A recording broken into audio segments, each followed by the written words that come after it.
Hello friends, स्वागत है एक बार फिर से छत्तीसगढ़ सालवर्ड एमसीक्यू सीरीज़ में। आज का टॉपिक है अनुसूचित क्षेत्रों का ग्राम सभा। शुरू करते हैं आज का क्वेश्चन आंसर का ये सिलसिला। अनुसूचित क्षेत्र में ग्राम सभा बैठक की अध्यक्षता कौन कर सकता है? ग्राम पंचायत का सरपंच, ग्राम पंचायत का उप सरपंच, ग्राम सभा द्वारा उसी समय निर्वाचित अनुसूचित जनजाति व्यक्ति। डी है ग्राम सभा का एक सदस्य जो उस समय उपस्थित हो। ई एक सदस्य जो ग्राम पंचायत का सदस्य नहीं है। सक्षम अधिकारी द्वारा नियुक्त अनुसूचित जनजाति का एक व्यक्ति। तो इसका सही उत्तर है, इसमें कूट मिलान करना है। नीचे भी ऑप्शन है 4, तो इसका सही उत्तर है ऑप्शन नंबर डी, यानी सी, डी और ई सही बातें हैं। सी में दिया है ग्राम सभा द्वारा उसी समय निर्वाचित अनुसूचित जनजाति का व्यक्ति होना चाहिए, और ग्राम सभा का एक सदस्य जो उस समय उपस्थित हो। और तीसरा शर्त यह है, एक सदस्य जो ग्राम पंचायत का सदस्य नहीं है, ये अध्यक्षता कर सकते हैं। यानी ग्राम पंचायत का सदस्य नहीं होना चाहिए, वो ग्राम सभा के बैठक में अध्यक्षता कर सकता है ना। तो ये तीनों बातें याद रखना है। यहाँ पे दिया हुआ है उसका डिटेल। ग्राम सभा द्वारा उसी समय निर्वाचित अनुसूचित जनजाति का व्यक्ति होना चाहिए। ग्राम सभा का एक सदस्य हो जो उस समय उपस्थित हो। एक सदस्य जो ग्राम पंचायत का सदस्य या पंच नहीं है। नोट दिया है, किसी भी परिस्थिति में पंचायत पदाधिकारियों जैसे सरपंच, उप सरपंच और पंच अध्यक्षता नहीं कर सकते।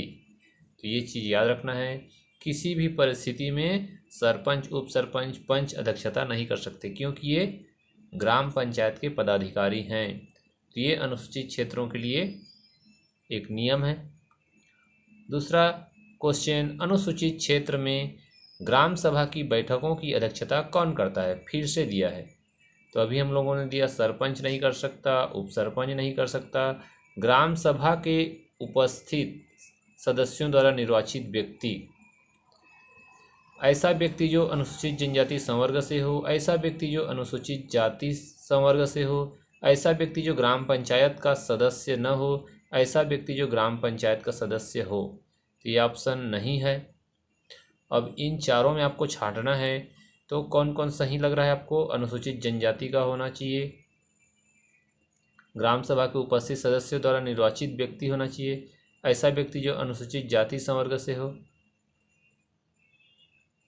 तो आगे देखते हैं, इसमें ऑप्शन है इसका सी नंबर, यानी कि 3rd, 4th और 6, यानी 3rd नंबर इसका सही है। ग्राम सभा के उपस्थित सदस्यों का निर्वाचित व्यक्ति होना चाहिए, ऐसा व्यक्ति जो अनुसूचित जनजाति का हो। और 6वां नंबर है, ऐसा व्यक्ति जो ग्राम पंचायत का सदस्य न हो। यानी अनुसूचित जनजाति का होना जरूरी है, अनुसूचित जाति का भी नहीं होना चाहिए। यही इसका क्राइटेरिया है। एक अनुसूचित क्षेत्र में ग्राम सभा की बैठकों की अध्यक्षता कौन करता है? फिर से आ गया, सरपंच, उप सरपंच तो नहीं होंगे। ग्राम सभा का वरिष्ठतम सदस्य, ये भी नहीं होगा। ग्राम सभा द्वारा तत्समय निर्वाचित व्यक्ति, उसी समय निर्वाचित व्यक्ति होगा। ये देखे हम लोगों ने। अगला क्वेश्चन क्या है देखते हैं। छत्तीसगढ़ में अनुसूचित क्षेत्रों में ग्राम सभा बैठकों की अध्यक्षता कौन करता है? फिर से वही बात। तो उप सरपंच, सरपंच गलत हो जाएगा, तत्समय निर्वाचित व्यक्ति सही है, ग्राम सचिव नहीं होगा, सर्वाधिक वरिष्ठ व्यक्ति भी नहीं होगा। तो सी ऑप्शन सही है। अनुसूचित क्षेत्रों में ग्राम सभा के सम्मेलन की अध्यक्षता कौन करता है? तो अभी हम लोगों ने दिया, उपस्थित अनुसूचित जनजाति सदस्य जो ग्राम सभा द्वारा चुना जाए, ये सही उत्तर। ग्राम सभा के विषय में क्या सही है?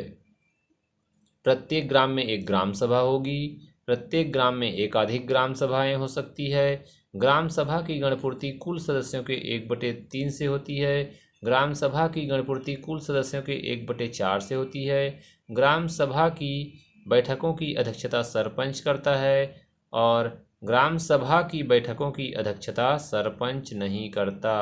तो पांचवा ऑप्शन जिसमें दिया होगा वो तो गलत ही होगा, जैसे कि ये, क्योंकि सरपंच अध्यक्षता नहीं करता है अनुसूचित क्षेत्र में। अब हमको चुनना है और कौन कौन से सही हैं, तो इसमें दूसरा, तीसरा और छठवां नंबर ये सही है।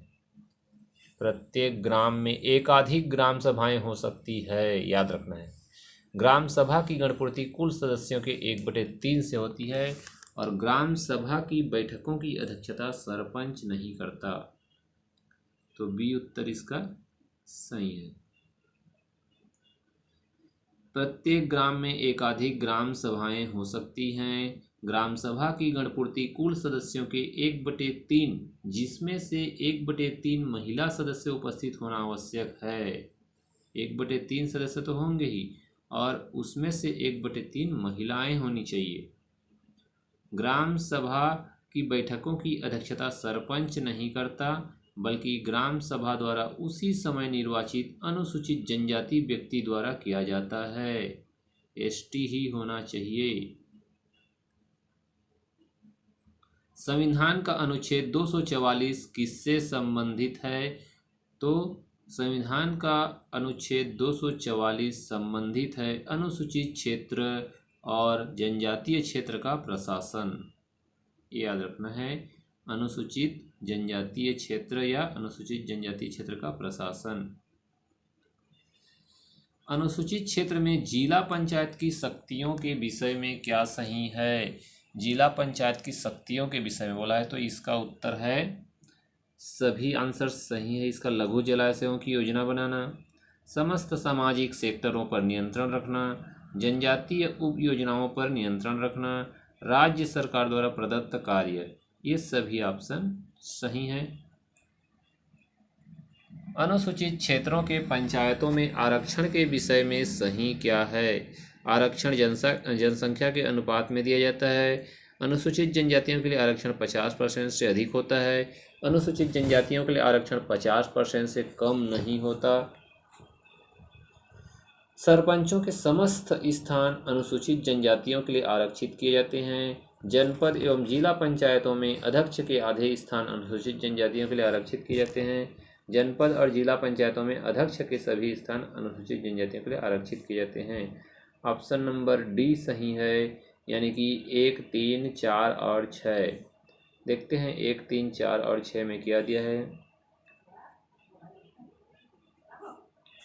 आरक्षण जनसंख्या के अनुपात में दिया जाता है, ये ठीक है। अनुसूचित जनजातियों के लिए आरक्षण 50% से कम नहीं होता। सरपंचों के समस्त स्थान अनुसूचित जनजातियों के लिए आरक्षित किए जाते हैं, ठीक है। और जनपद और जिला पंचायत के अध्यक्ष के सभी स्थान अनुसूचित जनजातियों के लिए आरक्षित किए जाते हैं, मतलब जनपद में भी और सरपंच के लिए भी, ठीक है। जनपद और जिला पंचायत। पांचवा में जैसे जनपद और जिला पंचायतों में अध्यक्ष के आधे स्थान नहीं है, वो सभी स्थान होगा, यही फर्क है दोनों में, है ना। तो सभी स्थान जो है अनुसूचित जनजाति के लिए आरक्षित किए जाते हैं, ये आपको याद रखना है। छत्तीसगढ़ पंचायती राज अधिनियम का अध्याय 14, है ना, अध्याय 14 ए किससे संबंधित है? XIV ए किससे संबंधित है? तो ये संबंधित है अनुसूचित क्षेत्रों में पंचायत के लिए विशिष्ट उपबंध। Option number D. Chhattisgarh Panchayati Raj अधिनियम का अध्याय XIV ए संबंधित है अनुसूचित क्षेत्रों में पंचायतों के लिए विशिष्ट उपबंध। छत्तीसगढ़ पंचायती राज अधिनियम में अनुसूचित क्षेत्र की ग्राम सभा की शक्तियां और कृत्यों के बारे में से कौन सी धारा है? ऑप्शन नंबर डी है 129 ग। छत्तीसगढ़ पंचायती राज अधिनियम में अनुसूचित क्षेत्र की ग्राम सभा की शक्तियों और कृत्यों के बारे में निम्न में से 129 ग धारा है।